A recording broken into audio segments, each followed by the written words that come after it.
এখন কথা হচ্ছে যে এই আলোর সন্ধানে থাকার প্রয়োজনীয়তাটা জানতে হবে। যে আলোর তো অভাব নেই, চারিদিকে তো এত আলো, সূর্য আছে, তারপরে রাত্রি হলে এত বিজলি আছে, বৈদ্যুতিক আলো আছে, সব কিছুই আছে। তা সত্ত্বেও আলোর সন্ধানের প্রয়োজন কি?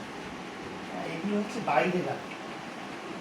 আর আমাদের শাস্ত্রে যা বলেছে, তমসো মা জ্যোতির্গময় অসতো মা সদ্গময়, যে তম থেকে জ্যোতিতে নিয়ে চলে।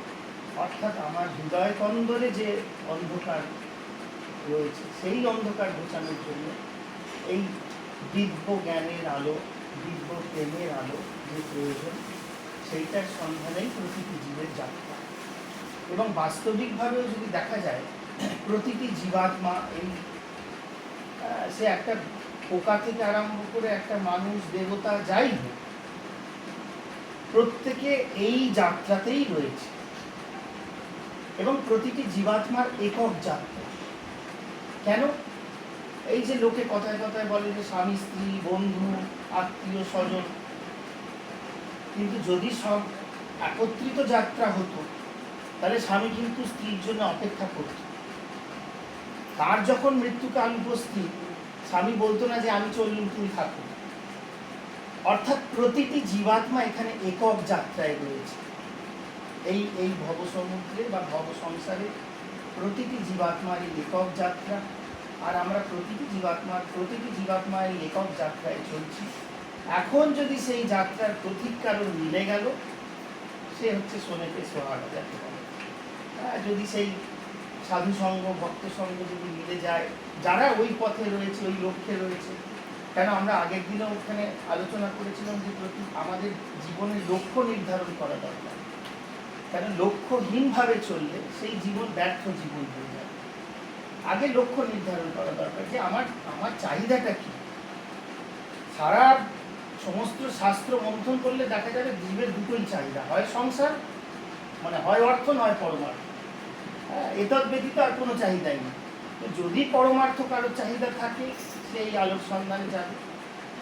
এবং যেতে যেতে যদি সে কোনো মানে সহযাত্রী পেয়ে যায়, তাহলে ভালো, সেখানে সে ভাব বিনিময় করবে। আর না হলে সেই যদি তোর ডাক শুনে কেউ না চলে, একলা চলবে। তো আমরাও সকলে এই যাত্রার মধ্যেই রয়েছি। এবং এই যাত্রার পূর্ণতা কখন হবে না, যখন আমাদের ইচ্ছা হবে। বস্তুত আমাদেরই ইচ্ছা নেই এই যাত্রা শেষ করে। আমরা এই ট্রেনের মধ্যে চলছি, এক একটা স্টেশনে নামছি, আর ওই স্টেশনের প্রলোভনে ঘুরে যাচ্ছি, সেখানে ট্রেন ছেড়ে দিয়ে আবার চলে যাচ্ছি, আবার পরের ট্রেনের জন্য অপেক্ষা করছি। আমরাও বলছি ঠিক আছে চলি। ওই যে বললাম, প্রতিটি জীবের লক্ষ্য নির্ধারণ। এখন যদি আমার তাড়া থাকে যে না, আমি তাড়াতাড়ি পৌঁছবো আমার গন্তব্যে, তখন সেই যাত্রী এক একটা স্টেশনে নেবে, আর সময় অপচয় করবে না। সেই ট্রেনের মধ্যেই বসে তাড়াতাড়ি নিজের লক্ষ্যে পৌঁছে গিয়ে সে লক্ষ্য পূরণ করবে। তো আমরাও এই আলোর সন্ধানে যে এখানে সমবেত হয়েছি, আমাদের মধ্যে সেই লক্ষ্য পূরণের যিনি আমাদের মধ্যে আজকে এসে উপস্থিত হয়েছেন আমাদের সহযোগিতা করার জন্য, বা যার উপদেশামৃতে আমরা কিছুটা এগোতে পারব, তো আমরাও সেই মহারাজজিকে আজকে আমাদেরও প্রার্থনা জানাচ্ছি যে আপনিও আমাদের লক্ষ্য পূরণের দিকে আমাদেরকে সহায়তা করুন। এবং আমরা প্রত্যেকেই যেন আমাদের লক্ষ্যে অবিচল থাকি। এবং যে উদ্দেশ্যে আমাদের আশা এই জগতে, যে যার যে লক্ষ্য, কারণ যদি আর্থিক লক্ষ্য হয়, সে সেই রকম লোকের কাছে যাবে, সেই লোকের কাছ থেকে গিয়ে অ্যাডভাইস নেবে, তার সঙ্গে তার সাজেশন নিয়ে চলবে। এখন যারা এখানে এসেছেন, তাদের কিছু না কিছু ভাবে হলেও সেই লক্ষ্য রয়েছে। তো সেই লক্ষ্য পূরণে তার আশীর্বাদ বা তার অমৃতময়ী বাণী আমাদের সহায়ক হোক। ভগবানের শ্রীচরণ পাদপদ্মে এই প্রার্থনা। আমরা আর আজকে বেশি বলবো না, মহারাজজিকে পেয়েছি, তিনি আমাদেরকে সহায়তা করুন, আমাদেরকে গাইড করুন, এই প্রার্থনা জানিয়ে আমি তার চরণে প্রার্থনা।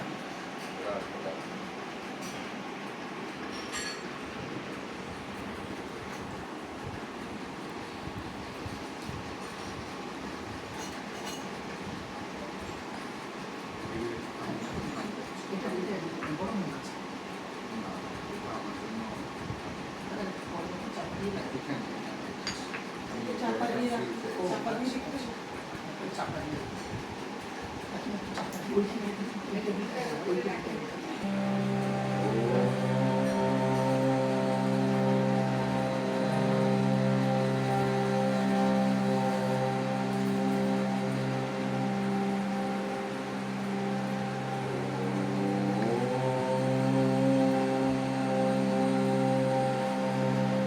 আপনারাও বলুন আমার সঙ্গে সঙ্গে।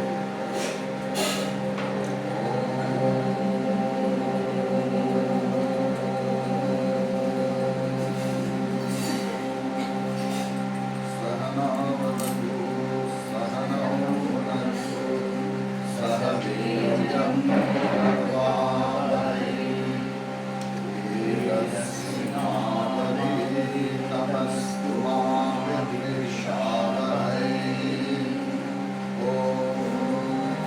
शान्ति शान्ति शान्ति।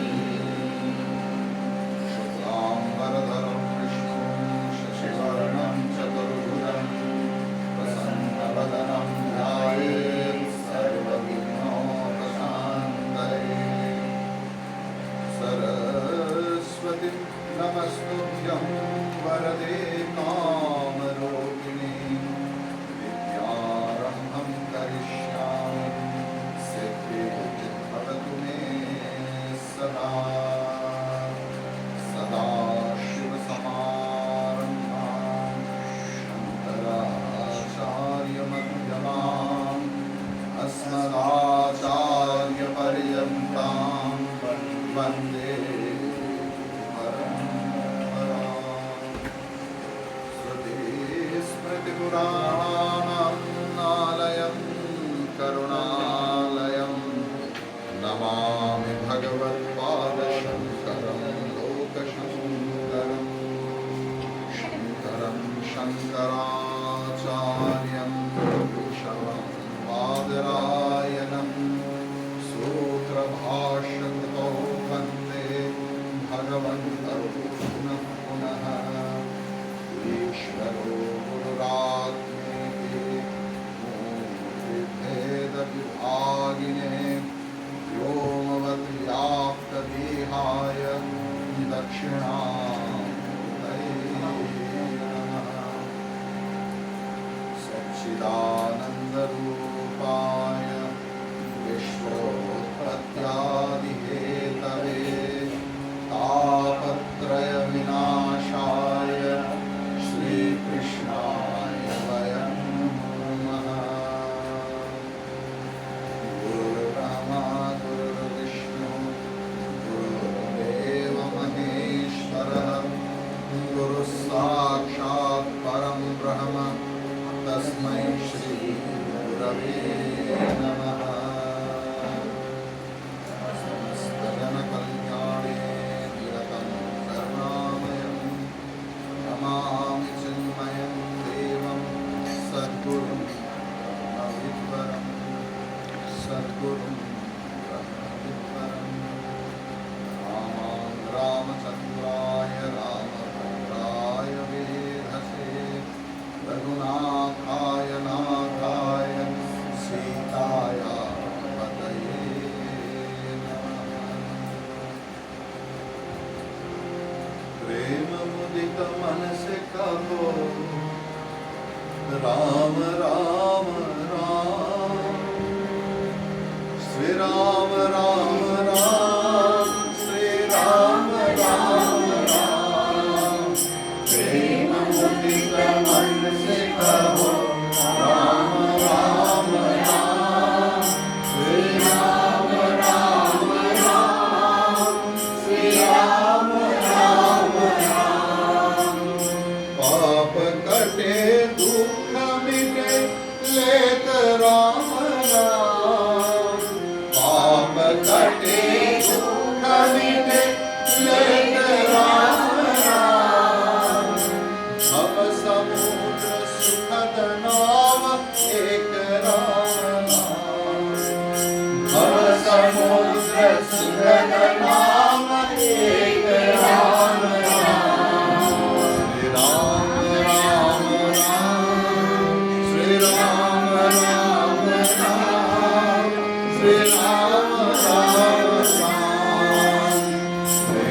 गोविंद हंसे गाओ राम राम राम श्री राम राम राम श्री राम राम राम परम शांति सुख निधान नित्य राम नाम परम शांति सुख निधान नित्य राम नाम निराधार को असार एक राम नाम निराधार को असार एक राम नाम श्री राम राम राम श्री राम राम राम श्री राम राम राम परम गोप परम इष्ट मंत्र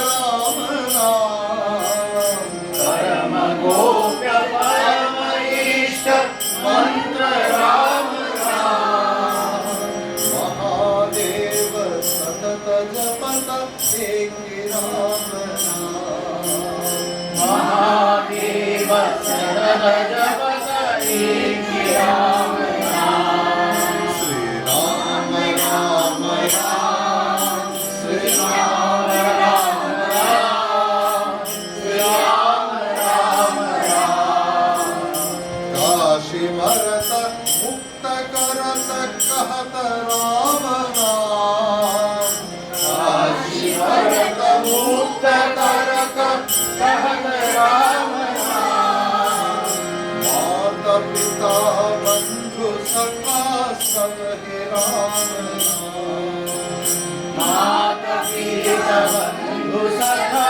सब हे राम नाम भक्त जनन जीवन धन एक राम राम भक्त जनन जीवन धन एक राम राम श्री राम राम राम श्री राम राम राम श्री राम राम राम श्री राम राम राम श्री राम राम राम श्री राम राम राम श्यावर रामचंद्र भगवान की जय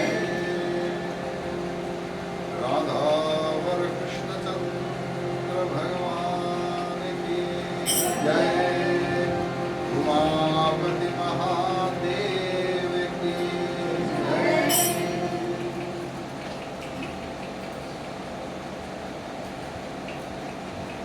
বাবাই বাবু এটা একটু বন্ধ করে দেওয়া যায় নাকি গরম হয়ে যাবে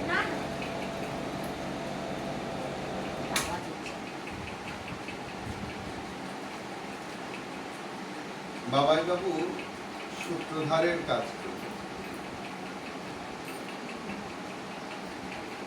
এবং তিনি যা বললেন সেখান থেকে আমি ব্যক্তিগতভাবে টেক অ্যাওয়ে মেসেজ বলেন আপনারা ধরুন একটা রেস্টুরেন্টে গেলেন সেখানে অনেক রকমের খাবার আছে আপনার তার মধ্যে একটা বা দুটো বা তিনটে আমরা অর্ডার দিই পুরো মেনুটা কিন্তু আমরা যা আছে সব কিন্তু নিই তাই তো? তার মানে যে সেটা খারাপ বা তা নয় আজ আমার এইটা খেতে ইচ্ছে হয়েছে তাই তো অন্যদিন অন্যটা খাবো তো উনি বললেন যে জীবাত্মা এক একজনের এক একটি যাত্রা আলাদা আলাদা যাত্রা তাহলে আমাদের মনে প্রশ্ন আসবে যে জীবাত্মাটা কি কে কোথা থেকে এলো?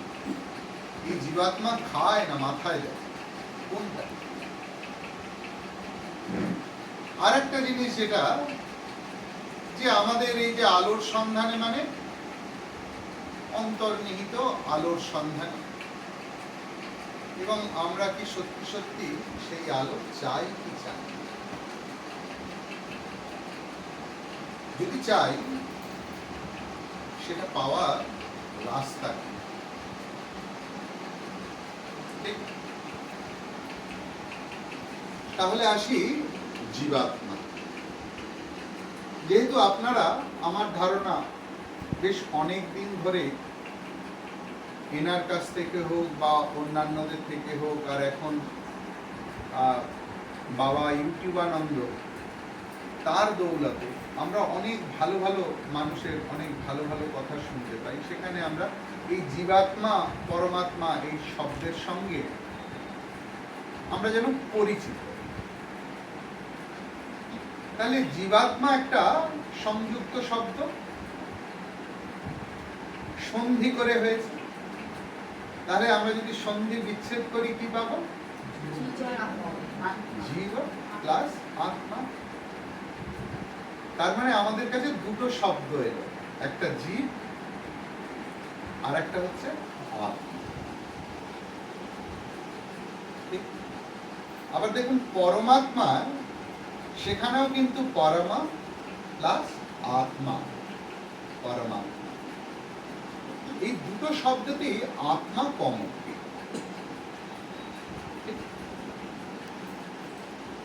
আমাদের সনাতনী শাস্ত্র বড় অদ্ভুত, আশ্চর্য।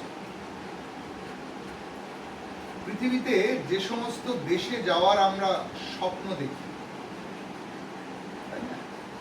কেউ চাকরি করতে যেতে চায়, কেউ সেখানে স্টেবল হতে যায়, নিজের পক্ষে কেউ বেড়াতেও যায়, দেখে যে কে একটু সস্তায় বেশ ভালো করে আমাদের 10 দিন 11 দিন 15 দিনের বিদেশে নিয়ে যাবে। তার মধ্যে ইউরোপ, আমেরিকা, অস্ট্রেলিয়া, ইংল্যান্ড, এইসব দেশ আছে না? তার কারণ সেখানে আমরা বলি যে সেটা নাকি বেশ ভালো সভ্য দেশ, আধুনিক দেশ, উন্নত দেশ। আমাদের বুঝতে হবে যে সেই দেশে মানুষ যখন ঠিক করে কাপড় পরতে জানতো না, গাছের ছাল পরে থাকে, বাড়ি তৈরি করতে জানতো না, গাছে গাছে ঘুরে বেড়াতো, ততদিনে ভারতবর্ষের মুনি ঋষিরা এই বেদ নামক অত্যাধুনিক বিজ্ঞানটি বার করে ফেলেছে। ঠিক আছে? সুতরাং ভারতবাসী হিসেবে, সনাতন হিন্দু হিসেবে আমাদের একটা গর্ব হওয়া উচিত যে আমরা সেই পরম্পরার অন্তর্গত, যে পরম্পরা জ্ঞানের পরম্পরা।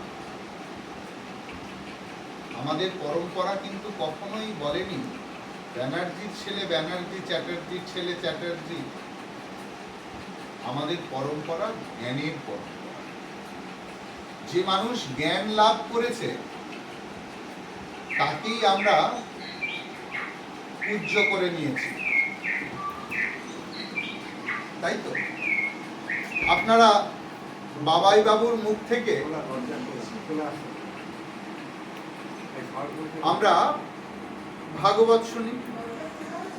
তাহলে বাবাই বাবু মাঝে মাঝেই বলেন সূত উবাচ। এই সূতকে শূদ্র। আমরা তো সারা পৃথিবীর মানুষ আমাদের সমালোচনা করে থাকে যে আপনাদের এই ভেদভাব, ব্রাহ্মণ, ক্ষত্রিয়, বৈশ্য, শূদ্র, এবং শূদ্রদের আমরা পদদলিত করে রেখেছি।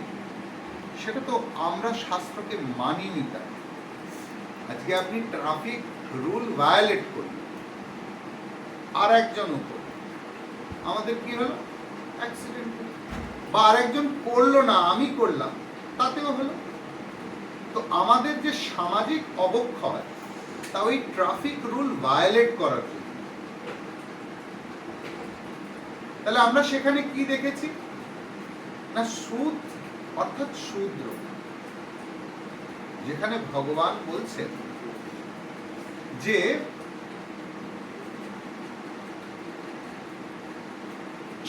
চাতুর্বর্ণ মায়া সৃষ্ট।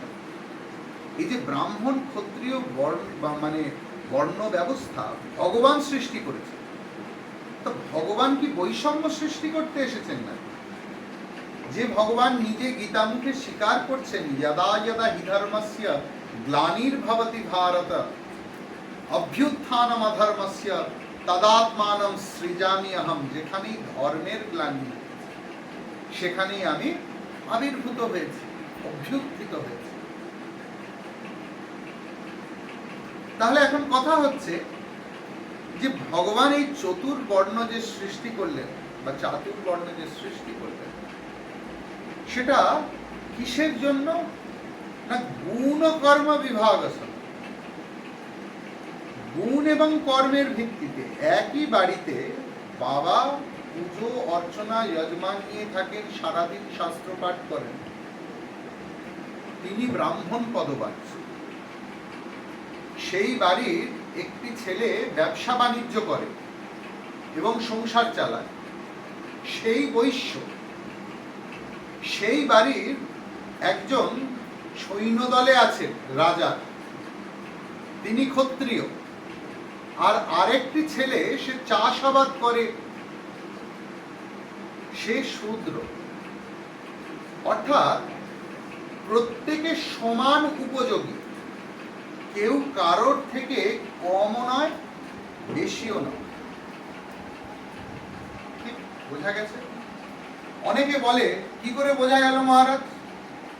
আপনাদের পুরুষ সূক্তমে বলা হয়েছে যে ভগবানের পা থেকে শূদ্রের জন্ম হয়েছে, অবশ্যই লেখা আছে। কথা হলো যে হ্যাঁ, অবশ্যই লেখা আছে যে সেই মহান পুরুষের পা থেকে শূদ্রের জন্ম। তার মানে খুব খারাপ। আপনাকে বলা হলো যে ঠিক আছে, আপনার খারাপ তো, তাহলে আপনি আপনার পাটাকে একটু বাদ দিয়ে দিন, দিতে পারবো? পা এমন একটা অঙ্গ যার উপরেই পুরো শরীরটা দাঁড়িয়ে আছে। কারোর পায়ে কিছু হলে, যার পায়ে ব্যথা, তাকে জিজ্ঞেস করুন পা কত ইম্পর্টেন্ট অঙ্গ আমাদের। তাহলে শূদ্র কোনোভাবেই লেস ইম্পর্টেন্ট অঙ্গ নয়। বোঝা গেল? তারপরে তারা পুরুষ সূক্তটা পুরো পড়েনি। সেখানে এক জায়গায় বলা আছে যে পা থেকে বিষ্ণুরও উৎপত্তি হয়েছে। পাদয়োঃ বিষ্ণু যায়। অর্থাৎ কোন বিষ্ণু? না ব্যাপনশীল বিষ্ণু।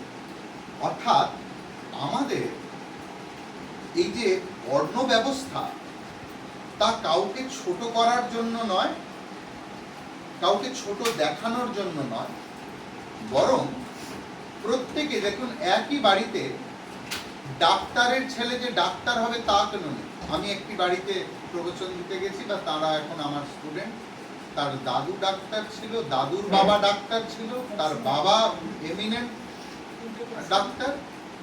ছেলের শখ হয়েছে আমি ইতিহাস নিয়ে পড়বো এবং ইন্টারন্যাশনাল রিলেশনশিপ।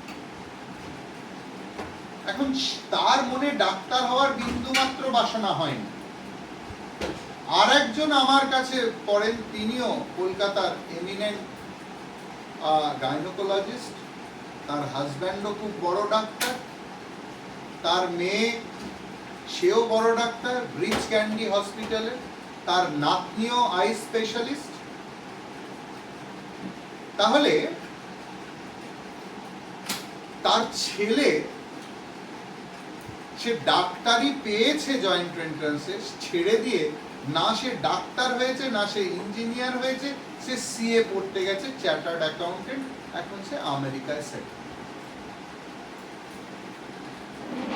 তার মানে দেখুন, প্রত্যেকটা জীবের যাত্রা আলাদা। তার মানে প্রত্যেকটা জীব আলাদা আলাদা আলাদা, তাই তাদের ইচ্ছে আলাদা, কার্যকরণ সব আলাদা। যারা এখানে সংসারী মায়েরা আছেন, জীবনে অন্তত একবার বলেছেন যে আমাদের ছেলে হয়ে তুই কি করে এটা করলি, আমাকে বলার দরকার নেই। তার মানে আমরা সবসময় ভাবি যে our legacy will be continued, কিন্তু সেটা তো হয় না। তার কারণ প্রত্যেকটা জীবের যাত্রা আলাদা। আত্মা ছাড়া জীবের অস্তিত্ব নেই।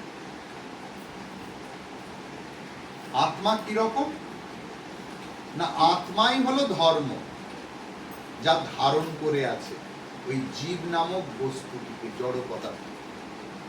কিরকম না, ধরুন এই গ্লাসের জল, ঠিক আছে, এটা শীতল এবং এটা তরল, ঠিক। এবারে এই গ্লাসটিকে আমি ডিপ ফ্রিজারে দিয়ে দিলাম, 1 ঘন্টা রাখার পরেই পুরোটা একই জল, কিন্তু যখনই এটা শক্ত হয়ে গেছে তখন আর তাকে আমি জল বলছি না, বরফ বলছি। আবার এটাকে যখন উনুনে বসাবো সেটা বাষ্প হয়ে যাচ্ছে, একই জল কিন্তু সেটাও H2O, 2 পরমাণু হাইড্রোজেন আর 1 পরমাণু অক্সিজেন, এটাও তাই, কিন্তু তাকে জল বলছি না, বাষ্প বলছি। তাহলে এর জলের জলত্বর জন্য তরলতা দরকার। তাহলে তরলতা হলো জলের ধর্ম, তরলতার জন্যই একে আমরা জল বলছি, না হলে একে অন্য কিছু বলতাম। ক্লিয়ার? এবারে হচ্ছে জীব কোনো বস্তু নয়, একটা ভাবের নাম। কিরকম ভাব? আমি বদ্ধ, আমি সংসারী। তার কারণ এই ক্লাসের পরেই আপনাদের অধিকাংশ মানুষ আমাকে প্রণাম করে করতে এসে প্রথম বলবেন, মহারাজ আপনি তো সন্ন্যাসী, আপনি জানেন না সংসারের কত জ্বালা, আমরা তো সংসারী মানুষ, আমাদের কি হবে? তার মানে আমি মনে মনে ধরে নিয়েছি যে আমি সংসারী। কি করে ধরে নিয়েছি? না কেন, আমার স্বামী আছে, পুত্র আছে, তাই আমি সংসারী। আপনি শাস্ত্রে একটা জায়গায় খুঁজে দেখুন যে বলা হয়েছে যে যে সংসারে থাকে সে সংসারী। তার কারণ সংসার শব্দটা আসছে একটা সংস্কৃত শব্দ থেকে, যার নাম শ্রী। শ্রী মানে কি? যার স্মরণ হয়, which gets displaced, নিত্য পরিবর্তনশীল হচ্ছে, মুভ করছে। It is a moving element, not a static element. আজ থেকে 100 বছর আগে এই বাড়িটা ছিল না, আজ থেকে 200-300 বছর পরে এই বাড়িটা থাকবে কিনা কেউ জানে। তাহলে যা নিত্য পরিবর্তনশীল তাই সংসার। তাহলে শুধু তো এই বাড়িটা না, এই পুরো জগৎটা সেটা সংসার। তাহলে সেইখানে সাধুরাও বাস করে। আমরা কি সাধুকে বলি সে সংসারী? কোন সাধু ক্লেম করে যে আমি সংসারী? সেও কিন্তু জগৎ সংসারে থাকে, ঠিক? তাহলে যে সংসারে থাকে সে সংসারী নয়, ঠিক? তাহলে সংসারী কে? না যার মনে সংসার সে সংসার। আমি ভাবছি আমি এটা। তাহলে জীব হচ্ছে, জীবত্ব হচ্ছে একটা ভাবের নাম, ঠিক? ক্লিয়ার? তাহলে আত্মা কি? আত্মা দেখলাম সবেতেই কমন, তাই তো দেখলাম আমরা যখন জীবাত্মা পরমাত্মা। সারা পৃথিবীতে যখন ধর্ম মানে রিলিজিয়ান নিয়ে লড়াই, কি লড়াই? না একটাই মাত্র নাকি ভগবান আছে, এ বলে আমার ভগবানকে তোমায় মানতে হবে। There is no God but Allah, or there is no God but God. পৃথিবীতে যত ধর্ম দেখবে সবাই বলছে একটাই ঈশ্বর, একটাই ঈশ্বর, একটাই ঈশ্বর। There is only one God. এই তো লড়াই। আর হিন্দুদের তারা ক্রিটিসাইজ করছে কিভাবে? তোমরা তো বহুত্ববাদী, তোমাদের তাহলে হিন্দুরা কি বহুত্ববাদী? বেদের উদ্ঘোষ কি? সর্বম খালু ইদম ব্রহ্ম, সবকিছু ব্রহ্ম, যা ব্রহ্ম তাই আত্মা। অর্থাৎ there is no concept of one God, there is the concept of only God. বুঝা গেছে কত বড় তফাৎ? দেখুন, এক ঈশ্বর মানে তিনি কোথাও একটা থাকেন, হয় বৈকুণ্ঠে, নয় স্বর্গে, নয় জান্নাতে, এবং সেখানে থেকে তিনি আমাকে রুল করছে। সেই ঈশ্বর আমার নয়, আপনাদের হতে পারে। আমার ঈশ্বরকে যে সবার ঘটে বিরাজ করে, যাকে আমি পাহাড়, পর্বত, মন্দিরে, মূর্তিতে খুঁজে বেড়াচ্ছি, যে সর্বত্র বিরাজ করছে, তা ঈশ্বর। অর্থাৎ কি না, এইটাও ঈশ্বর, এটাও ঈশ্বর, এটাও ঈশ্বর, এটাও ঈশ্বর, এটাও ঈশ্বর, সব আমরা ঈশ্বর রসে জেরে আছি। যেমন একটা কলসিকে সমুদ্রে ডুবিয়ে দিয়েছেন, এখন বলুন সমুদ্রের বাইরে জল না ভেতরে জল? কোথায় গো? শুধু তো জলই জল, তার ভেতর বাইরে সব একাকার হয়ে গেছে। স্বামী বিবেকানন্দ এই কথা প্রথম শুনলেন তার গুরু রামকৃষ্ণ পরমহংস দেবের কাছে। তিনি তথাকথিতভাবে নিরক্ষর মূর্খ, জ্ঞেয় মানুষ, আর নরেন্দ্রনাথ দত্ত তথাকথিত ইংরেজি শিক্ষায় শিক্ষিত। তাই সে প্রশ্ন করছে, এই ঘটিটা বাটিটাও ব্রহ্ম? বলছে হ্যাঁ রে, ঘটিটা বাটিটাও ব্রহ্ম। অর্থাৎ আত্মাই আছে, তার সঙ্গে যখন আমি জীব ভাবকে যুক্ত করে দিচ্ছি তখন সে জীবা। ক্লিয়ার? বোঝা গেল? এই জীব ভাব কবে থেকে এলো না, সেটা অনাদি। কবে এলো কেউ জানে, কিন্তু তিনি অনন্ত নন, মানে এই জীব ভাবের অবসান ঘটানো সম্ভব। কিভাবে সম্ভব না, উনি বলছিলেন যে সৎসঙ্গ করে করে এই ভাব যায়। তাই কেন সৎসঙ্গ করব? বিনু সৎসঙ্গ বিবেক না হই, তুলসীদাসজি রামচরিতমানসে। সৎসঙ্গ না করলে ঠিক ঠিক বিবেক আসবে না। বিবেক মানে কি? একটা ডিফারেন্ট রুল বুক। আমরা সাধারণ মানুষ হিসেবে কি করি? নিরন্তর বিচার করি, এরকম, ও রকম, সে সেরকম, ও আজকে এমন ভাবে আমার দিকে মুখ ফিরিয়ে চলে গেল, বাবা কি বেদা, এসব আমরা বলি না?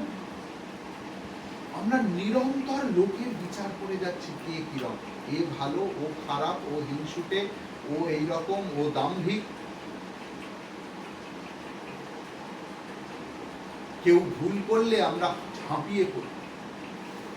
ইউটিউব খুলে দেখুন, ফেসবুক খুলে দেখুন, শুধু কমপ্লেন চলছে। উনি এটা ছিলেন, উনি ওটা ছিলেন, তিনি সেটা ছিলেন। আজকে বেরোচ্ছে, সেদিন বেরোয়নি। তাহলে তুমিও যে একই দোষে দোষী,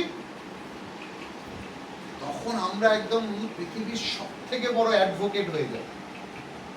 We do advocacy for our guilt. আমরা আমাদের দোষকে জাস্টিফাই করার জন্য ওকালতি করি। এর নাম জীবত্ব ভাব। এটা বুঝবে কখন? সৎসঙ্গ করে করে বিবেকে। বিবেক কি শেখায়? বিবেক শেখায় ঠিক তোমার রোলটাকে উল্টে নাও হে।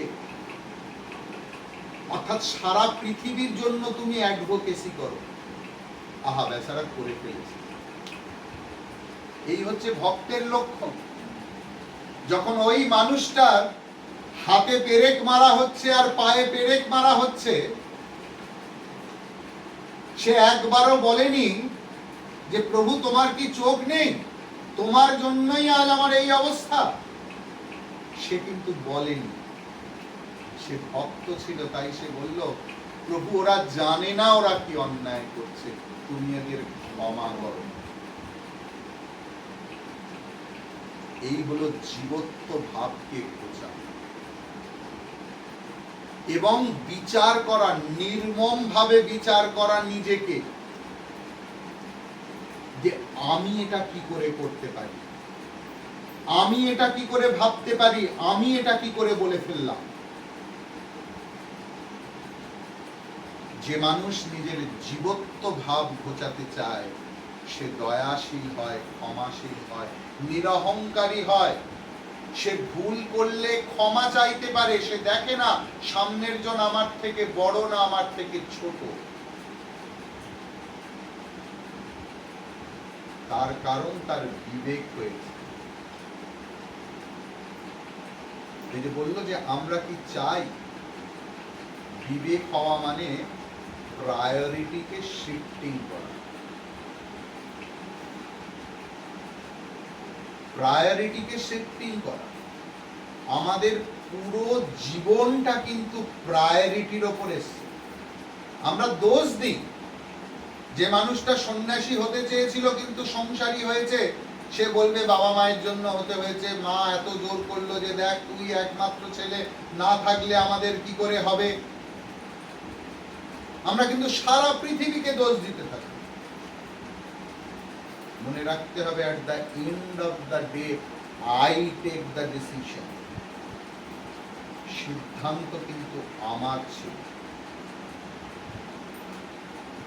জীবনের যে কোনো কিছু তা ভালোই করুন মন্দই করুন, সিদ্ধান্ত আমাদের থাকে। সে চাপে পড়ে করতে পারে, কিন্তু শেষ সিলটা আমরা মারি, তাই তো নাকি? আমরা কি সত্যি সত্যি মুক্তি চাই? আমরা মোক্ষ গ্রন্থ হিসেবে আমরা ভাগবত পড়ি, গীতা পড়ি, সত্যি আমরা চাই? একটু বিচার করে দেখবো নাকি? দেখুন, আমি কিন্তু মন্ত্রতন্ত্রের লোক নই। মাথায় হাত ছুঁয়ে দিলেই একটা কিছু হয়ে যাবে তা কিন্তু নয়। যদি এই হাত ছোঁয়ালে কিছু হয়ে যেত তাহলে আমি এই হাতকে আমার মাথায় দিনে 1000 বার ছোঁয়াতাম। সনাতন হিন্দু ধর্ম বিচার করতে শিখিয়েছে। ধর্ম আর বিজ্ঞান এক বস্তু, এখানে গোলমাল কিছু নেই। একটু বিচার করি। ছোটবেলায় আমরা সম্পূর্ণ পরাধীন থাকি। সমাপরাধ স্তোত্রে শঙ্করাচার্য পরিষ্কার লিখছেন যে ছোটবেলায় আমরা মল লুলিত বপুহু, একদম ছোটবেলায় আমাদের চারিদিকে আমরা একসা করে রাখি, মা পরিষ্কার না করে দিলে হয় না। তারপরে স্কুলে ভর্তি হলাম, শিক্ষকের শাসন, মা এদিকে যাবি না, এই সময়ের মধ্যে ফিরতে হবে, বাবা এটা করেছো কেন, ওটা করেছো কেন, সেটা করেছো কেন। আমরা বিরক্ত হয়ে যাই, ভাবি কখন এখান থেকে বেরোবো বাবা, উই নিড ফ্রিডম, তাই না? তারপর চাকরি পেয়ে বাইরে চলে গেলাম, ইকোনমিক ফ্রিডম। আজ আমায় বলার কেউ নেই। খুব বেশি হলে মা ফোন করে দিনে 2 বার, কিরে খেয়েছিস, রান্না করেছিস, আর কিছু নয়। কিন্তু সারাটা দিন কাজে, তাও ছেলের থেকে শুনতে হয় রাখো তো একটু, এখন একটু কাজ করছি। সারা দিন আরে বাবা খেয়েছি খেয়েছি। এসব শোনেন তো আপনারা নাকি? আমায় উত্তর দেবেন না, নিজেরা ভাবুন। সন্তান বা আমরা একটু স্বাধীন হলাম, মেয়েরাও চাকরি করতে গেল, কিন্তু এই স্বাধীনতা বেশি দিন ভালো লাগে না। তারপর আমরা স্বাধীনতাকে প্রায়োরিটি দিই, যে দূর একটা শাসন করার লোক নেই, তখন এসে জোটে গার্লফ্রেন্ড বা বয়ফ্রেন্ড বা স্বামী বা স্ত্রী। সে নিরন্তর কাকে ফোন করছিল এতক্ষণ, তোমার এত দেরি হলো কেন আসতে? বন্ধুদের বাড়ি গিয়েছে। বাবা আমি বাড়িতে আছি তোমার মনে নেই? বন্ধুরাই সব হলো। আবার আমরা পরাধীনতার শিকার, নিজেদের মধ্যে একটা আপোষ করে নিলাম। তার কারণ স্ত্রী বলবে তোমার সঙ্গে কখন কথা বলবো, তুমি তো সারাদিনই মোবাইলে ব্যস্ত। স্বামীও অভিযোগ করছে। তখন আমরা একটা ঠিক করে নিলাম যে দেখো আমি এই সময় মোবাইল দেখবো আর তুমি এই সময় দেখবে, আর এই সময়টা আমাদের কোয়ালিটি টাইম। আপোষ হলো, আবার একটা স্বাধীনতা হলো। সেই স্বাধীনতা ভালো লাগলো না, তখন আবার আমরা একটা পরাধীনতাকে সঙ্গে করে নিয়ে এলাম, যার নাম সন্তান।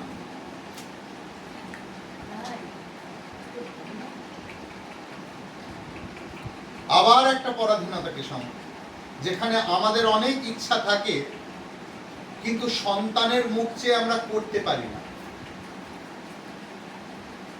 অনেক খরচ হয়তো যে রোজগার করি সেটা করতে পারতাম, কিন্তু না, তাতে আমার সন্তানের পড়াশোনা আটকে যেতে পারে, তাকে আমি বেটার এডুকেশন দিতে পারি। কনস্ট্যান্ট আমরা কম্প্রোমাইজ করি উইথ আওয়ার লিবারেশন।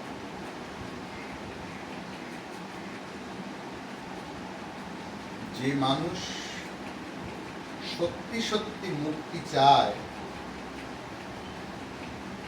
তার মনে প্রশ্ন হয় যে আমি কে, আমি কোথা থেকে এসেছি, কোথায় যাব?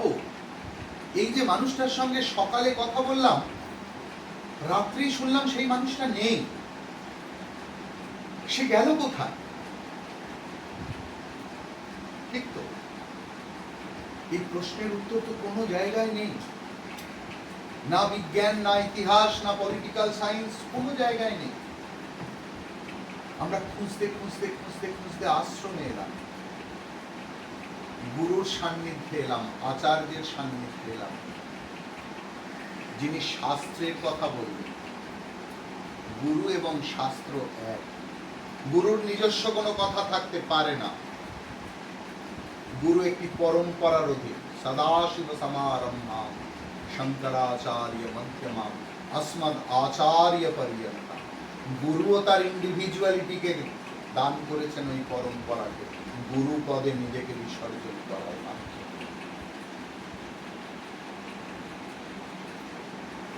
এখানে এসেই আমরা শিখলাম সব ছোড়ে সব পাবে। সব ছোড়ে সব পাবে মানে আমি মোলে ঘুচিবে জঞ্জাল।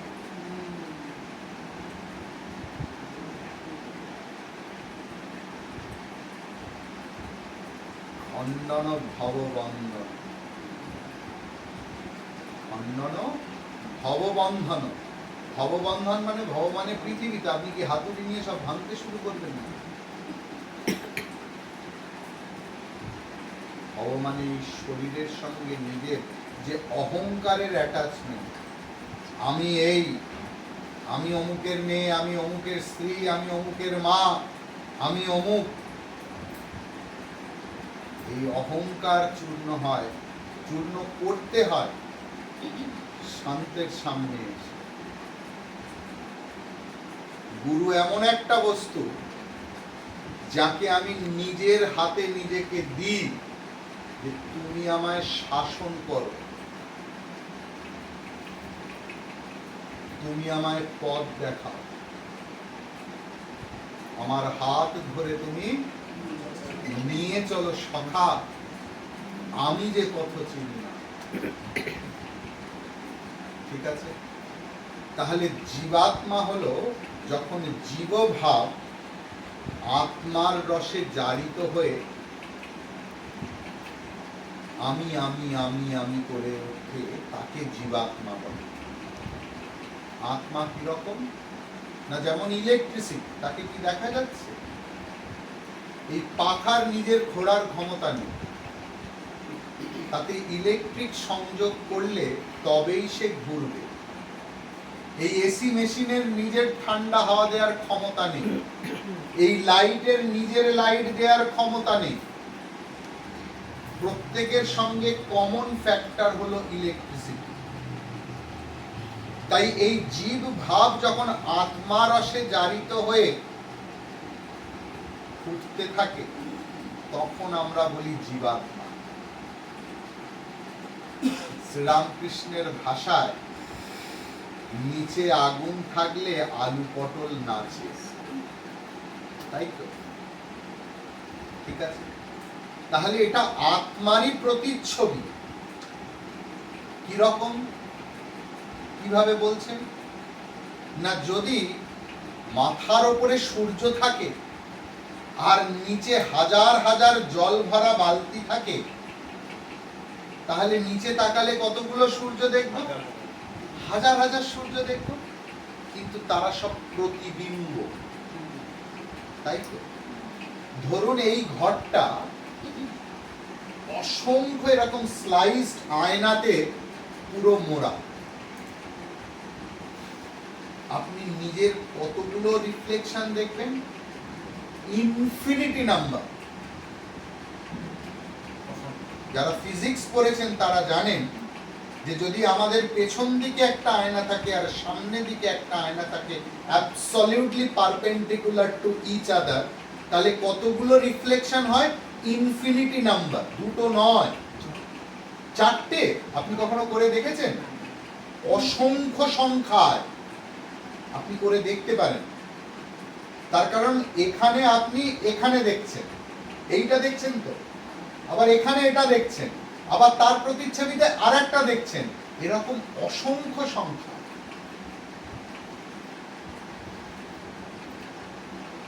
সব তো প্রতিবিম্ব, বিম্ব একটা, তাই তো? এবারে আপনি একটা হাতুড়ি দিয়ে সমস্ত আয়নাগুলোকে গুঁড়িয়ে ফেলুন, ভেঙে ফেলুন, আর প্রতিবিম্ব নেই। তাহলে প্রতিবিম্বগুলো গেল কোথায়?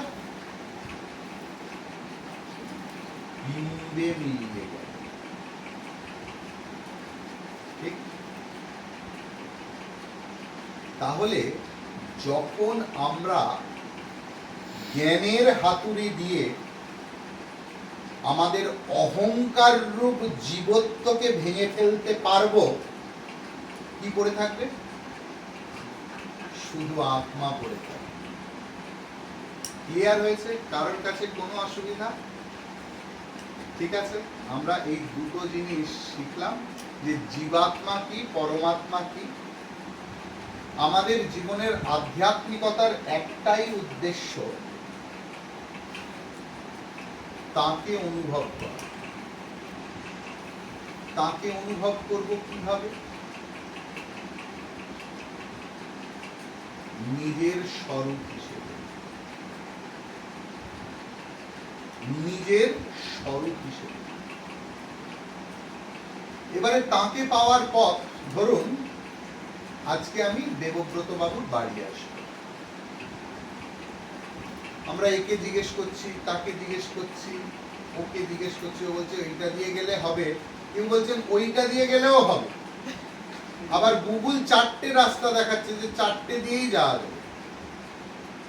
তখন দেবব্রত বাবু বললেন দাঁড়ান আমি আসছি। তাহলে উনি যখন আমার সঙ্গে, তখন কি আর আমি দ্বিতীয় লোককে জিজ্ঞেস করব যে কিভাবে যাব?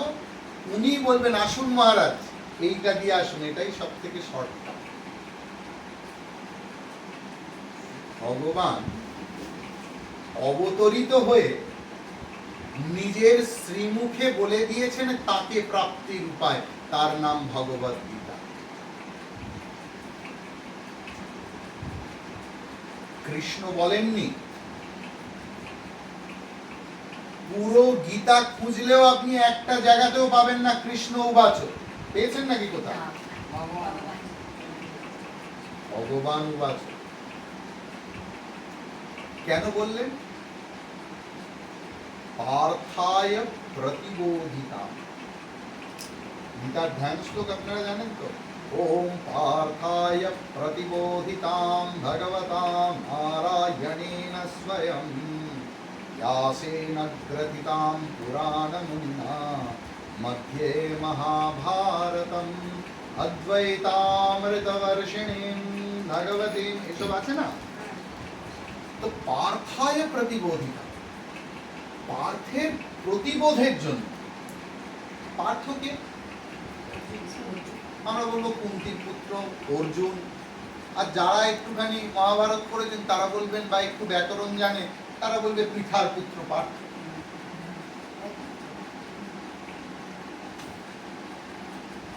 পার্থকে ভগবান কি বলেছেন তাতে আমার লাভ কি? আমার লাভ কি? পার্থ মানে প যস্য অর্থ স পার্থ। এই প মানে জগৎ, যার জীবনে এই জগৎই সব। যে মানুষটা দেখে এসছে বাবা আমার সন্তানই আমার সবচেয়ে সুখের বস্তু,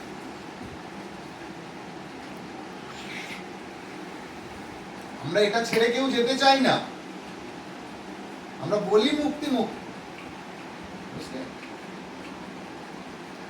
শিষ্য রোজ বলে ভগবান নিয়ে চলো, আর পাচ্ছি না, আমি মুক্তি চাই এই সংসার। গুরু এসে হাজির, তার সঙ্গীত ফিরেছে এই রে।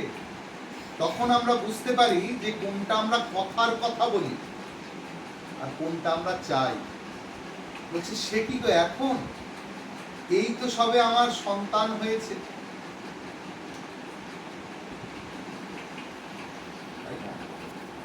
সে একটু বড় হোক, সে বাবা বাবা বলে ডাকবে আদো আদো গলায়, এইরকম কচি কচি আঙুলে সে আমাকে আলিঙ্গন করবে।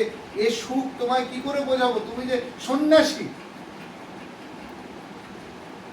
ছেলে বড় হয়েছে, এবার তো চলো, চাকরি করছে, আরে বৌমার একটু মুখ দেখবো না।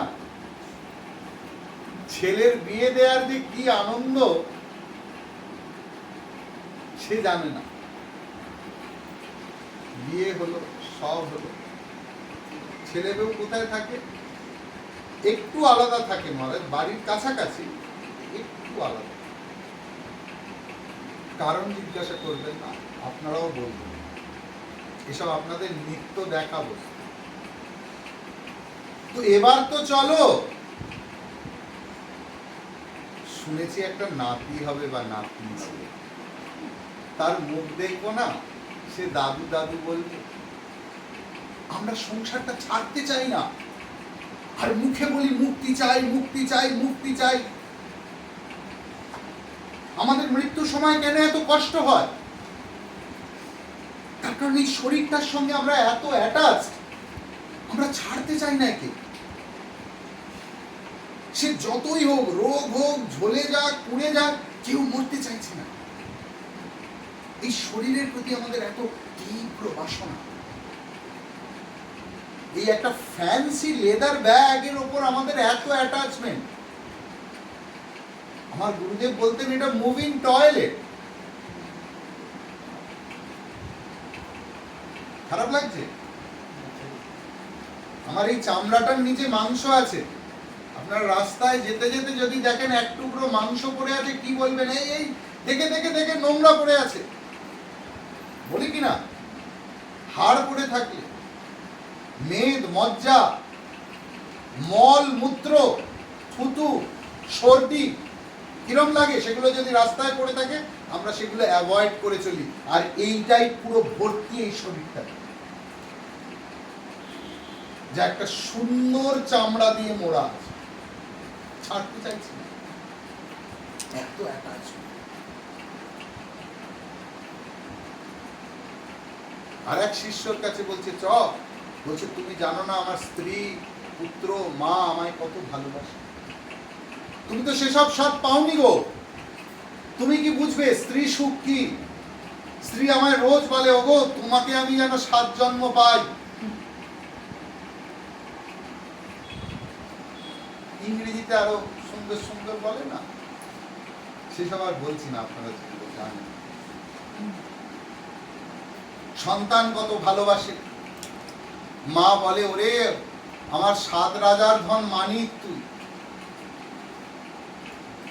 ঠিক আছে, গুরু তাকে দিল একটা বড়ি, শোন এইটা খেলেই তুই মরার মতো পড়ে থাকবি। তুই সংসার দেখাচ্ছিস তো, মা স্ত্রী পুত্রের ভালোবাসা দেখাচ্ছিস আমাকে, এনে এই বড়িটা নে, এটাতে তুই মরার মতো হয়ে থাকবি কিন্তু মরবি না।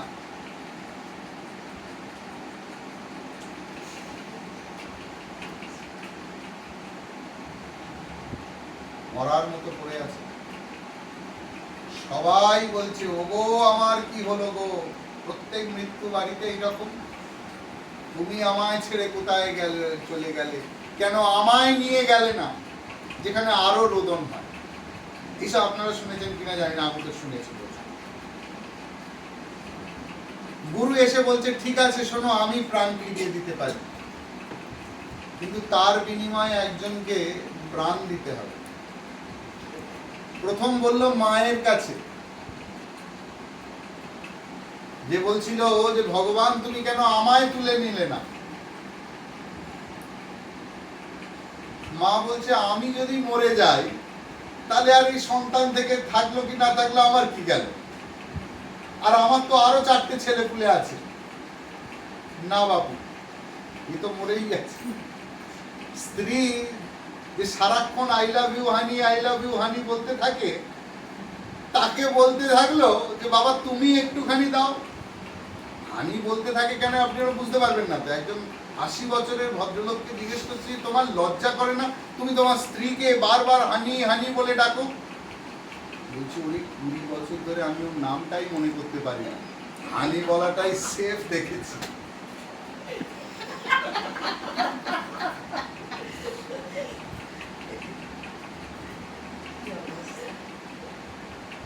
কেউই প্রাণ দিতে রাজি নয়।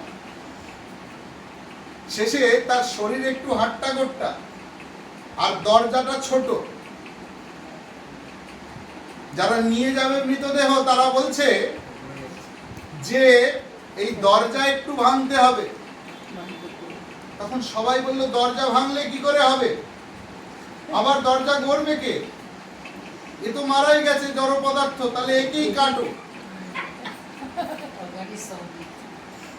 তখন সে পাশে রাখা গামছা ছেড়ে বলছে যে চলো গুরু, নিয়ে চলো তোমার সেই দেশে,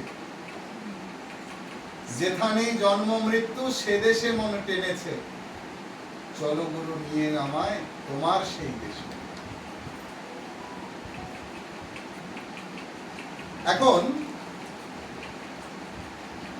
আমরা তাকে পাওয়ার উপায় হিসেবে ভগবান অনেকগুলো পথের কথা বলেছে। কি সেই অনেক পথ? না, অনেক যোগের কথা বলেছে।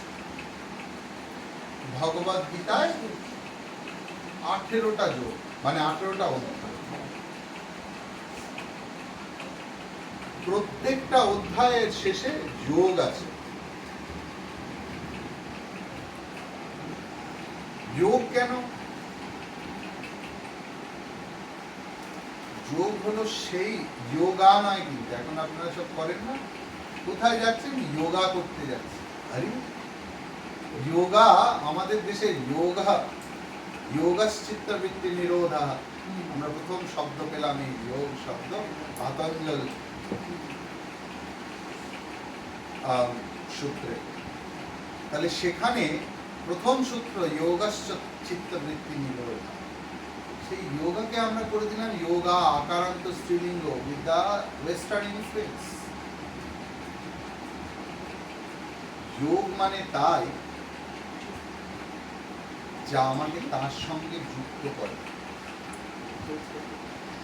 আমরা তাকে বলে রেখেছি কি না, আমার যাতে শরীরটা ভালো হয় যাতে আমি আরো বেশি ভোগ করতে পারি, যে পন্থায়, যে শারীরিক পন্থায়, তাকে আমরা নাম দিয়ে দিয়েছি যোগা। তাই তো? হজমের সমস্যা, হাঁটুর ব্যথা, ব্যাক পেন, সর্দি হয়, হাই বিপি, কোলেস্টেরল, ডায়াবেটিস, কোথায় যাচ্ছ না? একটা ভালো যোগার টিচার পেয়েছি। অর্থাৎ আমরা কিভাবে আরো ভোগ করতে পারবো। ভগবদ গীতায় যোগ শব্দ ব্যাখ্যা আছে, মানে উল্লেখ করা হয়েছে, যা ভগবানের সঙ্গে যুক্ত হবে। তাই প্রথম অধ্যায়ের নাম অর্জুন বিষাদ নয়, অর্জুন বিষাদ যোগ, the pillar of entire ভগবদ গীতা। তার কারণ এইটার পরেই অর্জুন বলতে বাধ্য হয়েছে, আমি আর পাচ্ছি না, শিষ্যাস্তে অহম সাধি মাম তাম প্রপন্নম, আমি তোমার শিষ্যত্ব গ্রহণ করলাম, তুমি আমাকে পথ দেখাও। তবেই না ভগবান বলল, ত্বৈব্যম মাসমদমঃ পার্থ নৈতত্ত্বয়ি প্রপদ্যতি ক্ষুদ্রম হৃদয় দৌর্বল্যম ত্যক্ততিষ্ঠতি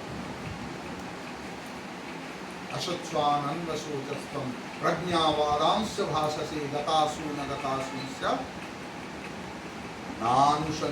নানুশোচন্তি পণ্ডিতা। পণ্ডিত ব্যক্তি কখনো শোক করেন না, না নিজের জন্য না অপরের জন্য। অর্থাৎ শোক করেন না মানে শোকে মুহ্যমান হয়ে যান না, এইটা পয়েন্ট। যে ব্যক্তি ভগবান লাভ করেছে সে পাথর নয়, কারোর বাড়িতে মৃত্যু হয়েছে আর সে হ্যাঁ হ্যাঁ করে হাসছে।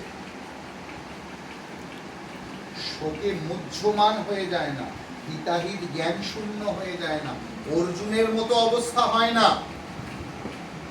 যে এত বছর ধরে সাফার করেছে এবং শেষে সে জেনেছে যে আমাকে যদি ধর্ম প্রতিষ্ঠা করতে হয় তাহলে ধর্মযুদ্ধ করতে হবে, ক্ষত্রিয়র কাছে ধর্মযুদ্ধই মহাপুজো। আর আজ তার যুদ্ধক্ষেত্রে এসে মনে হয়েছে আমার মামা, আমার শালা, আমার শ্বশুর, আমার ভাই, কি করে আমি লড়াই করব, আমার তীরে তো সব মরে যাবে। এটা যুদ্ধের আগে ভাবা উচিত ছিল, যুদ্ধক্ষেত্রে নয়। অর্জুন এই প্রথমবার যুদ্ধ করছে না জীবনে।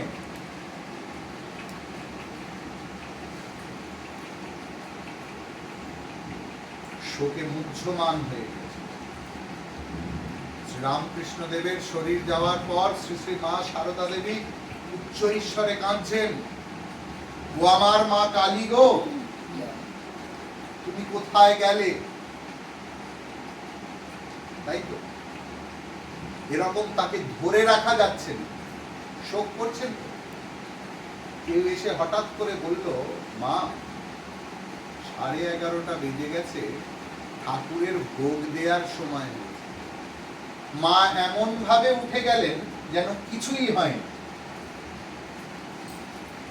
নানুশোচন্তি পণ্ডিতা। স্বামীজিকে একজন জিজ্ঞেস করছেন যে আপনি এরকম মৃত্যুতে কাঁদছেন, আপনি তো সন্ন্যাসী। তিনি বলছেন, হ্যাঁ রে, সন্ন্যাসী হয়েছি বলে কি হৃদয় বিসর্জন দেব? নানুশোচন্তি পণ্ডিতা মানে হৃদয় বিসর্জন দেয়া নয়, বোধে বোধ হওয়া, জানা জীবনের তত্ত্ব কি, জীবন মৃত্যুর খেলাটাকে যে বুঝে গেছে, সংসার চক্রকে যে বুঝে গেছে, যে বুঝে গেছে সমস্ত কিছুর মধ্যেই ভগবান বিরাজিত। এই বোধ আসবে কি করে? না, ভগবান যতগুলো পন্থা দিয়েছেন তার মধ্যে কর্মযোগ আছে, ভক্তি যোগ আছে। তৃতীয় অধ্যায়ে অর্জুন বড় সুন্দর প্রশ্ন করছে যে ভগবান, তুমি দ্বিতীয় অধ্যায়ে সন্ন্যাসের কথা বলেছ, সাংখ্যযোগ, বিবেকের। সেখানেই বলেছো যে কি বেশ বাসাংসি জীর্ণানি যথা বিহায়, এই শরীর কিরকম না জীর্ণ বস্ত্রের মতো। যেমন এই বস্ত্র জীর্ণ হয়ে গেলে, পুরনো হয়ে গেলে আমরা ত্যাগ করে নতুন বস্ত্র পরিধান করি, ঠিক তেমনি জীবাত্মা এই শরীরের কাজ যখন শেষ হয়ে যায় তখন এই শরীর ত্যাগ করে আর এক শরীর, এবং বললে যে আত্মাকে জানাই আমাদের জীবনের উদ্দেশ্য। কিন্তু তারপরেই হঠাৎ আবার বললে তস্মাদ উত্তিষ্ঠ ভারত। তৃতীয় অধ্যায়, সরি আমি ওটা পঞ্চম অধ্যায়, তৃতীয় অধ্যায় পুরোপুরি কর্মযজ্ঞের কথা বললে, আমি বুঝলাম ভালো। চতুর্থ অধ্যায় তুমি যজ্ঞের কথা বললে, 12 রকম যজ্ঞ, এবং বললে জীবনের প্রত্যেকটা ধাপকে তুমি যদি যজ্ঞ করে নিতে পারো, অর্থাৎ খাচ্ছি আমি নয়, আমি যজ্ঞে আহুতি দিচ্ছি, আহুতি দিই শ্যামা মাকে। কেন না ভগবান পঞ্চদশ অধ্যায়ে কি বলেছেন? অহম বৈশ্বানরো ভূত্বা প্রাণিনাম দেহমাশ্রিতঃ, আমি বৈশ্বানর অগ্নি হয়ে প্রত্যেক মানুষের জঠরে অবস্থান করছি। আর খাওয়াটা কি না ব্রহ্মার্পণম ব্রহ্মহবির ব্রহ্মাগ্নৌ ব্রহ্মণাহুতম ব্রহ্মৈব তেন গন্তব্যম ব্রহ্মকর্ম সমাধিনা। অর্থাৎ আমি খাচ্ছি না, আমি সেই জঠর অগ্নিতে, বৈশ্বানর অগ্নিতে, যা স্বয়ং কৃষ্ণ, তাকে আমি আহুতি দিচ্ছি। ভগবান, আমি বুঝতে পেরেছি যে কর্মযোগ শ্রেষ্ঠ, আবার সন্ন্যাস শ্রেষ্ঠ।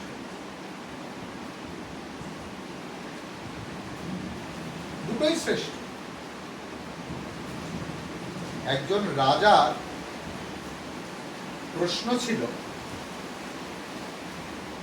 যে কে বড়, সংসারী বড় নাকি গৃহস্থ বড়?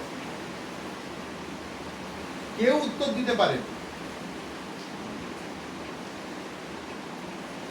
তখন ওইখানে অনুষ্ঠানে এসছে একজন ব্রহ্মচারী ন্যাড়া মাথা, যে জীবনের ব্রত নিয়েছে যে আমি বিবাহ করব না, আর সমস্ত রাজা উজিরকে ছেড়ে রাজকন্যা ওই ব্রহ্মচারীকে পছন্দ হয়েছে। বুঝে দেখুন, সে তার গলায় বরমাল্য পরিয়ে দিয়েছে।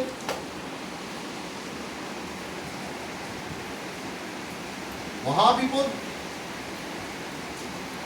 আর সঙ্গে সঙ্গে সেই ব্রহ্মচারী মালা ছিঁড়ে ফেলে দিয়ে, তার কারণ যার মনে বৈরাগ্য এসছে সে সংসারে ঢুকবে না, সে ছুটছে,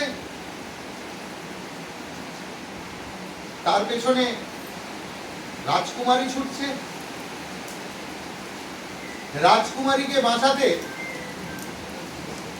রাজা ছুটছে, আর তাদের অনুসরণ করছে একজন সন্ন্যাসী। ব্রহ্মচারী এরকম চলতে চলতে চলতে চলতে সন্ধ্যা হয়ে গেছে, আর ব্রহ্মচারী অরণ্যে নিজেকে গা ঢাকা দিয়ে দিয়েছে। তাহলে কে পড়ে রইল? রাজকন্যা, রাজা এবং সন্ন্যাসী।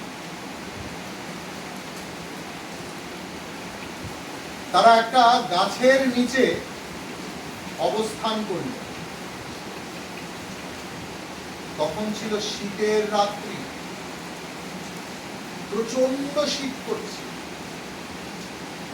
রাজা যারা সুখে থাকে তারা জঙ্গলে উপনীত রাত্রিবেলা,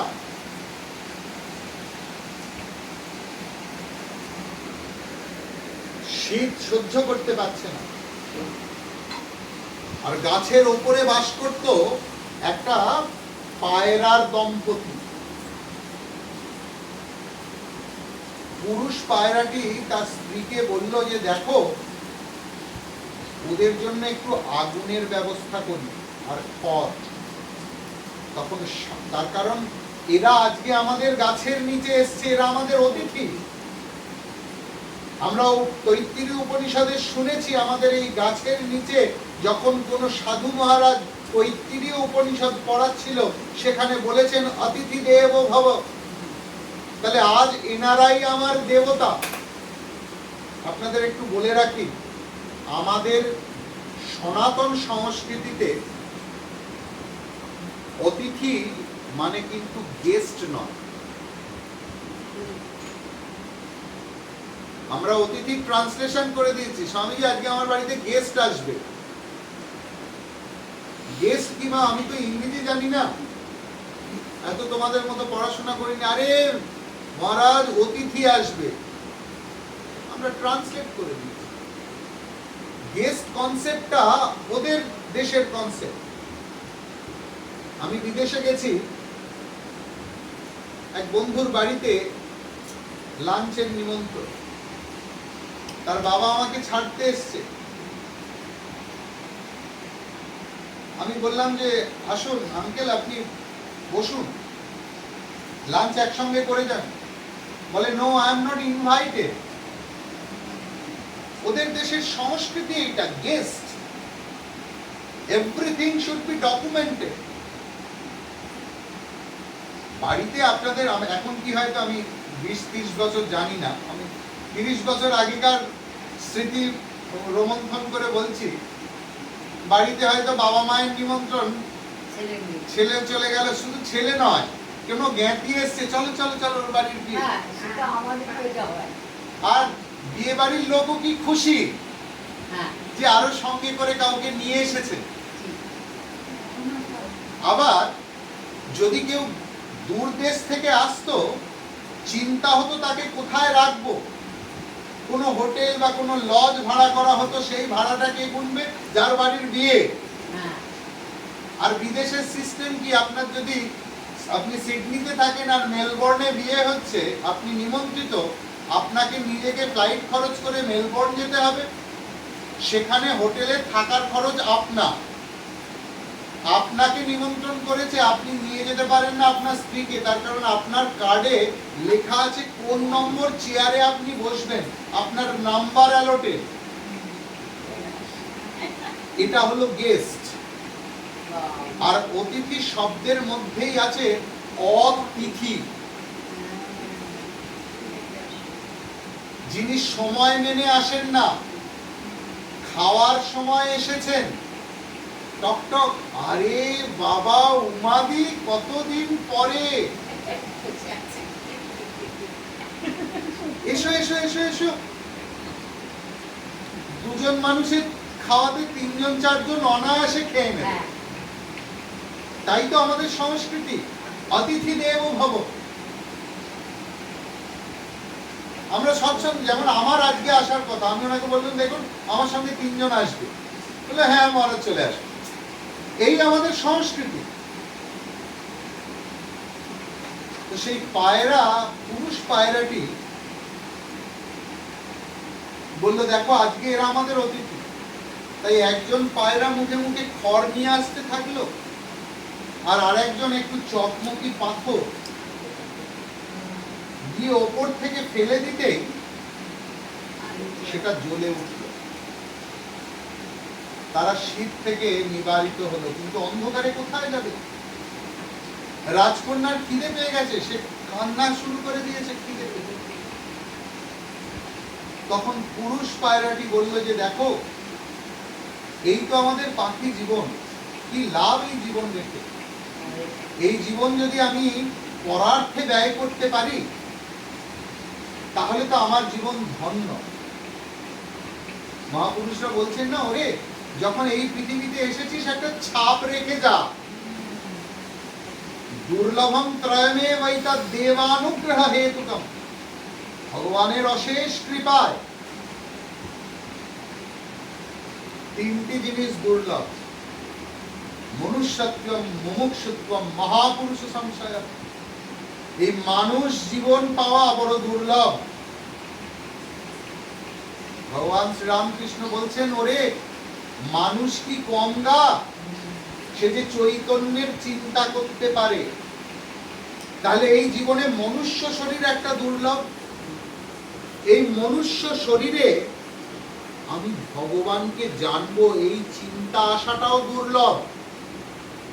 আপনারা যে যে এরিয়ায় থাকেন প্রত্যেক জায়গার যদি মানুষকে জড়ো করা যায় তাহলে কয়েকশো মানুষ হয়ে যাবে, হাজার বললেও ভুল বলবো না।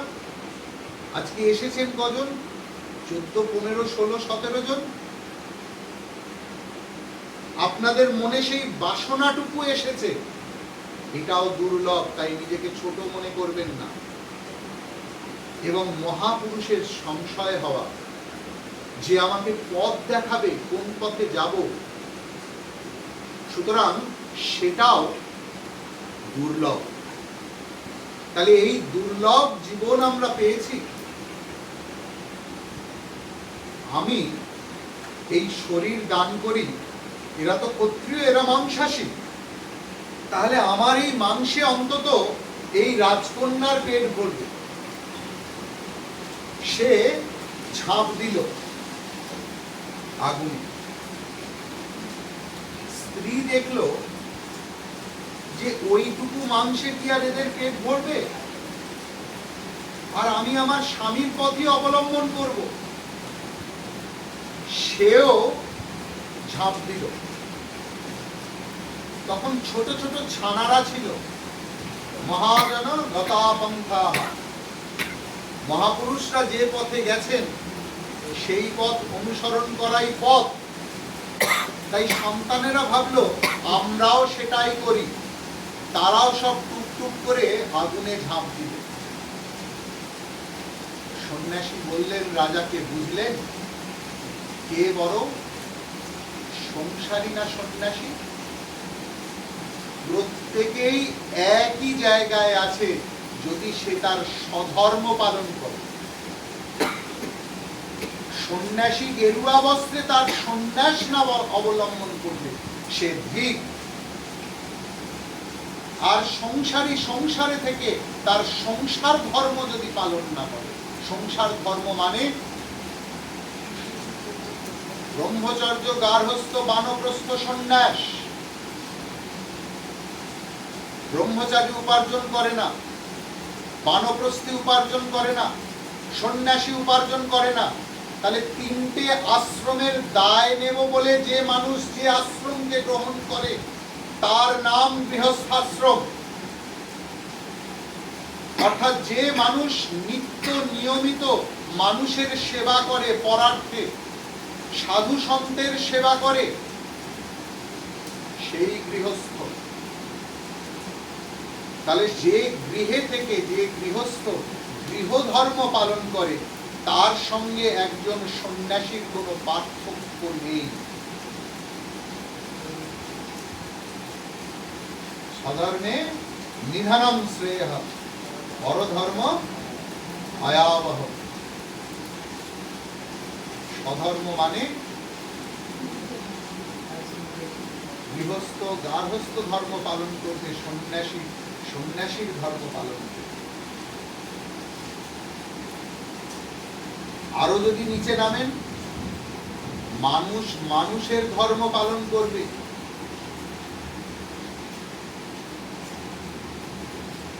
মানুষ আর পশুতে প্রভেদ কি? আহার নিদ্রা ভয় মৈথনাঞ্চ, খিদে, ভয়, ঘুম এবং সন্তান উৎপাদনের বাসনা মানুষেরও আছে, পশুরও আছে। তাহলে কিভাবে বলবো দুটো আলাদা? আলাদা দেখতে বলে, সে তো ঘোড়ার থেকে কুকুরকে আলাদা দেখতে, কুকুরের থেকে টিকটিকিকে আলাদা দেখতে, টিকটিকির থেকে মুরগিকে আলাদা দেখতে। কিন্তু আমরা সবাইকে তো জন্তু বলে দিয়েছি, জীব জন্তু। মানুষ মানে যার বিবেক আছে, যে চিন্তা করতে জানে, যে সৎ এবং অসতের বিচার করতে জানে, তিনিই মানুষ, তাই তো? সুতরাং ভগবানকে অর্জুন পঞ্চম অধ্যায়ে প্রশ্ন করছে যে কর্মযোগ শ্রেষ্ঠ, কর্ম সন্ন্যাস শ্রেষ্ঠ, তুমি বলো কোনটা শ্রেষ্ঠ? ভগবান স্পষ্টভাবে বললেন এই মুহূর্তে তোমার জন্য কর্মযোগ শ্রেষ্ঠ, সন্ন্যাস পলায়নের পথ নয়। বাবা মার দায়িত্ব এড়াতে হবে, বাবা মার দায়িত্ব নিতে হবে না। একটু শান্তিতে বসবাস করি, সে বহু ছেলে মেয়ে বাবা মার থেকে আলাদা থেকে শান্তিতে বসবাস করছে, তারা কি সন্ন্যাসী? সংসারকে এড়িয়ে সন্ন্যাসী হওয়া যায় না, সংসারকে মারিয়ে সন্ন্যাসী হতে হয়। তাই যে যেখানে আছে তার সেখানেই মুক্তি।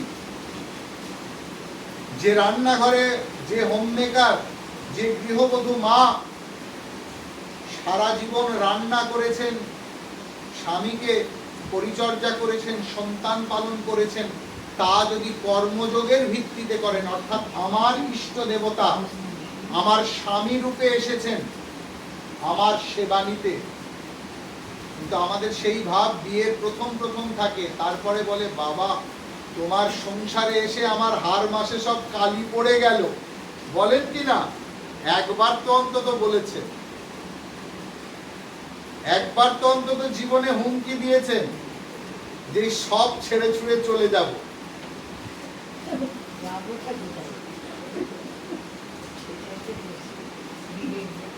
সুতরাং একটু আসতে না, তো জীবনের কথা হলো যে যে মানুষ যে যেখানে যে যে বৃত্তিতে আছে,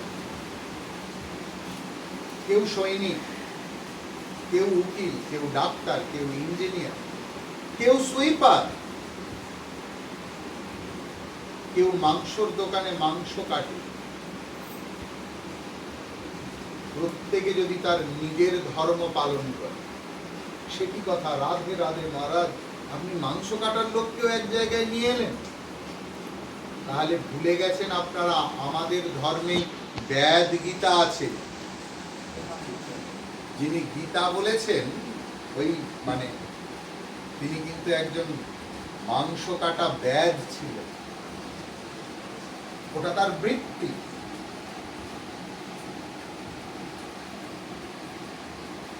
যে যেখানে আছে তার সেই কর্ম যদি ভগবানে নিবেদন করে করি, অর্থাৎ রান্না করছি আমার ইষ্টের জন্য, আমার ভগবানের, আমার ভগবান স্বামী রূপে খাবেন, আমার ভগবান পুত্র রূপে, কন্যা রূপে, জামাই রূপে, আমার বৌমা রূপে খাবে, সেই মানুষের খাবার প্রসাদ হয়ে যায়,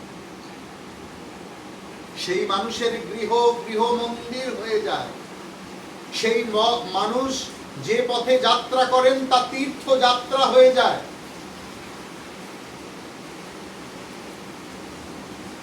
অর্থাৎ আমাদের পথ কর্মযোগের পথ, অর্থাৎ যে কর্মই করব তাকে নিবেদন করে করলে, যে যেখানে যে অবস্থায়, যে জাতির, যে ধর্মের, যে বর্ণের স্ত্রী হোক পুরুষ হোক, তাতে কোনো ভেদ নেই।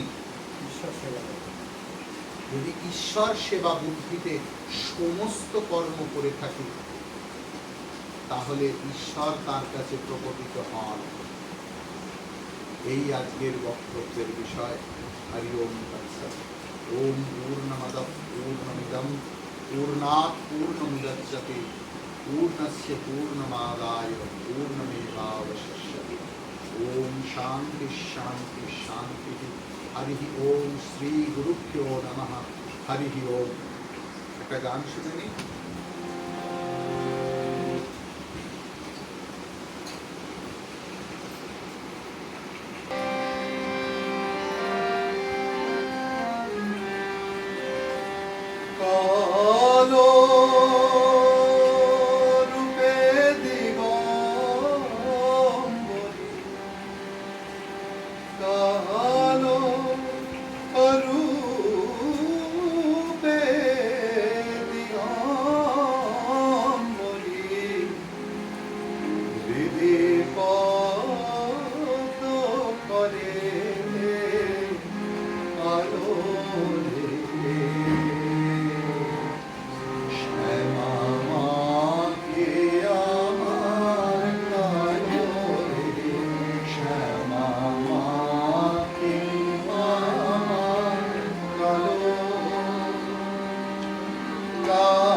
হৃদি পদ করে আলোরে শ্যামা মা কি আমার কালো শ্যামা কখনো শ্বেত কখনো পীত কখনো নীল লোহিত রে আমি আগে নাহি জানি কেমন জননী ভাবিয়ে জন গেল রে শ্যামা মাকে আমার কালো শ্যামা কখনো পুরুষ কখনো প্রকৃতি কখনো শূন্য রূপারে মায়ের ভাব ভাবিয়ে কমলাকান্ত সহজে পাগল হলো রে শ্যামা মাকে আমার কালো। সবাই হাততালি দিয়ে একটা সংকীর্তন করা যায় তো শ্রী রাম জয় জয় রাম শ্রী রাম জয় জয় রাম শ্রী রাম জয় জয় রাম শ্রী রাম জয় জয় রাম শ্রী রাম জয় জয় রাম শ্রী রাম জয় জয় রাম শ্রী রাম জয় श्री राम जय जय राम श्री राम जय जय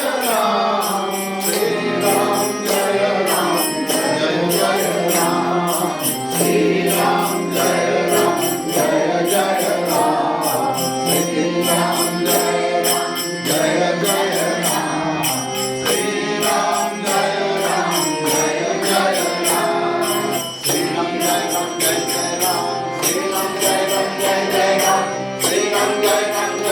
राम श्री राम जय जय राम श्री राम जय जय राम श्री राम जय जय राम श्री राम जय जय राम श्री राम जय जय राम श्री राम जय जय राम श्री राम जय जय राम श्री राम जय जय राम श्री राम जय जय राम जय जय राम श्यावर रामचंद्र भगवान की जय उमापति महादेव की जय राधा कृष्ण चंद्र भगवान की जय पवन सुत हनुमान की जय जगतपति जगन्नाथ की जय आज की आनंद की जय बोल करताल की जय बोलो भाई सब संतन की जय যিনি শুরু করেছিলেন আমি তাকেই শেষ করতে বলি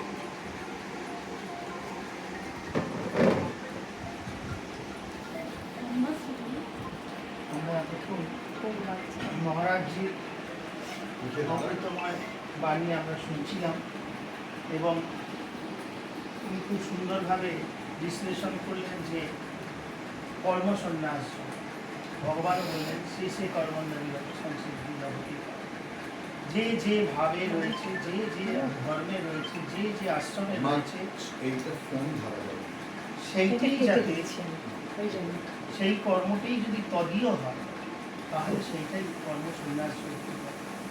অর্থাৎ তিনি এখানে বিশ্লেষণ করলেন যে রান্না করছে সে মনে করুক যে রান্না করে তার ভগবানকে ভোগ দেবে, যে ঘর পরিষ্কার করছে সে মনে করুক সেখানেই তার আরাধ্য এসে বসতে চাইবে, যে উপার্জন করছে সে মনে করুক সেই অর্থ দিয়েই তাকে সেবা করবে। এই ভাব যদি রেখি, অর্থাৎ আমরা প্রথমেও যেটা বললাম, এই ভাব আমাদের আসবে কোথা থেকে? এই সাধু সঙ্গ। যে একটু আগেই মহারাজজি বললেন যে দুর্লভ তিনটি জিনিস, মনুষ্য দেহ, ঈশ্বর চিন্তা আর সাধু সঙ্গ। এই সাধু সঙ্গ যদি করতে পারা যায় তাহলে হবে কি, যে আমরা শিক্ষাস্তকে মহাপ্রভু বলছেন চেত দর্পণ মার্জন, যে আমাদের এই চিত্রের দর্পণটি মার্জন হবে, আর নিরন্তর ভগবত নাম যদি স্মরণ করা যায় তাহলেই আমরা আমাদের লক্ষ্যে এগিয়ে যেতে পারব। তো আজকেও আমাদের আর উপসংহার হিসেবে বলার কিছু নেই। মহারাজ বললেন যে এই প্রত্যেকে যে যার নিজের কর্মে দৃঢ়ভাবে তার চিত্তকে সেইখানেতে লাগিয়ে রেখো, আর কি না ভাবটাকে তদীয় রাখা, কর্ম করে যাও।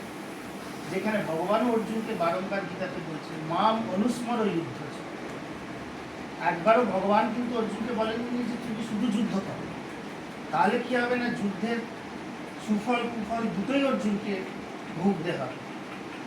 তো অর্জুন রূপ জীবের জন্য ভগবানের উপদেশ হচ্ছেন কি মাম অনুস্মর যুদ্ধ, যে আমাকে এক মুহূর্ত স্মরণ থেকে তিনি বিচ্যুত হয়ে উঠে। আজকেও মহারাজজি পাবন সন্নিধানে আমরাও সকলে সেই প্রার্থনাই করছি যে আমরা যাতে আমাদের প্রত্যেকের কর্ম, প্রত্যেকের ধর্ম, প্রত্যেকের আশ্রম, প্রত্যেকের জীবিকা যে যার মতন রেখে সৎভাবে শাস্ত্র নির্দেশিত পথে, কেন ভগবানও বললেন তস্মাৎ শাস্ত্রম প্রমাণন্ত, যে এই সব কিছু যা কিছু অথেন্টিসিটি কিনা শাস্ত্র, কেন মহারাজও বললেন একটু আগে যে গুরু হচ্ছেন শাস্ত্রমূর্তি। তো প্রত্যেকে সেই গুরু আনুগত্যে, সাধু আনুগত্যে যদি আমরা আমাদের এই জীবন চর্চাকে এগিয়ে নিয়ে যেতে পারি তাহলে আমরা নিশ্চিত সেই লক্ষ্যে পৌঁছবই, এতে আর কোনো দ্বিধা নেই। এবং পৌঁছবো বলেই কিন্তু ঈশ্বর আমাদের প্রতি কৃপা করছেন এবং করেছেন, এই মনুষ্য দেহ দিয়েছেন। ঈশ্বরের ভাব কিঞ্চিত হলেও তো দিয়েছেন, কারোর আমার হয়তো 1% আছে, কারোর 10% আছে, কারোর 20% আছে, কিন্তু কিছু তো দিয়েছেন ছিটে ফোটা, আর সাধু সঙ্গ দিয়ে যাচ্ছেন লাগাতার। সুতরাং এই তিনের যখন সংযোগ হচ্ছে তাহলে আর চিন্তা কি, তাহলে তো হবেই। তো আমরাও সেই প্রার্থনা জানিয়েই আর সমস্ত ভক্তদের চরণে আমাদের সশ্রদ্ধ প্রণাম, মহারাজের কাছেও সশ্রদ্ধ প্রণাম জানিয়ে এবং পরমাত্মার প্রতিও আমাদের প্রণাম নিবেদন করে আমরা আজকে এই কথা বিশ্রাম দিচ্ছি। হরি ওম। রাধে রাধে। কৃপা সিন্ধুভ্যৈব চ পতিতানাং পাবনেভ্যো বৈষ্ণবেভ্যো নমো নমঃ।